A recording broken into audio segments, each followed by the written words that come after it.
Hello नमस्कार साथियों। तो आप लोगों को बहुत दिक्कत हो रही है महतारी वंदन योजना में पैसा ट्रांसफ़र हुआ कि नहीं, अकाउंट में चेक करने के लिए बहुत ज़्यादा दिक्कत हो रही है। कई लोगों का पैसा नहीं आया है, ऐसा वो समझ रहे हैं। अभी मैं लाइव चेक करके आपको बताऊंगा। सबसे पहले आप अपने मोबाइल के गूगल क्रोम पर चले जाएँ और गूगल क्रोम पर आप गूगल में सीधा सीधा लिखिए महतारी वंदन योजना। हिंदी या इंग्लिश में लिखेंगे तो पहला जो लिंक आएगा, आपको मैं बता दूं, पहला जो लिंक आएगा, इस लिंक पर आप टच करेंगे तो पहले लिंक पर टच करते ही मेन पेज खुल जाएगा। मेन पेज खुलते ही यहाँ पर आप देख सकते हैं, यहाँ पे जो 3 डॉट दिख रहे हैं, उस 3 डॉट पे आप जब क्लिक करेंगे तो 3 डॉट पर क्लिक करेंगे तो यहाँ पे आपको दिखेगा आवेदन की स्थिति। अब यहाँ पे जब आप लॉगिन करेंगे तो सबको पता है कितने तरीके से आप लॉगिन कर सकते हैं।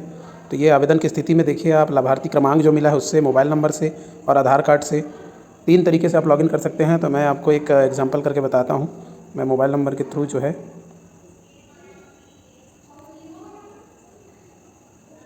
लॉगिन करके बताता हूँ। वहाँ पे दिखेगा पेमेंट आया है कि नहीं, है ना। तो ये देखिए, मैंने मोबाइल नंबर के थ्रू लॉगिन किया है। यहाँ पे दिखाया जा रहा है, यहाँ पे देखिए आवेदन एवं भुगतान की स्थिति। तो देखिए दिनांक 10/3/2024, तो इस डेट पे जो है भुगतान हो गया है। तो आप जो है अपने अकाउंट नंबर पे, अगर आप फ़ोन पे चलाते हैं, गूगल पे चलाते हैं, या नज़दीकी जहाँ पैसा जो है आधार पेमेंट सिस्टम होता है वहाँ जाके चेक करा सकते हैं।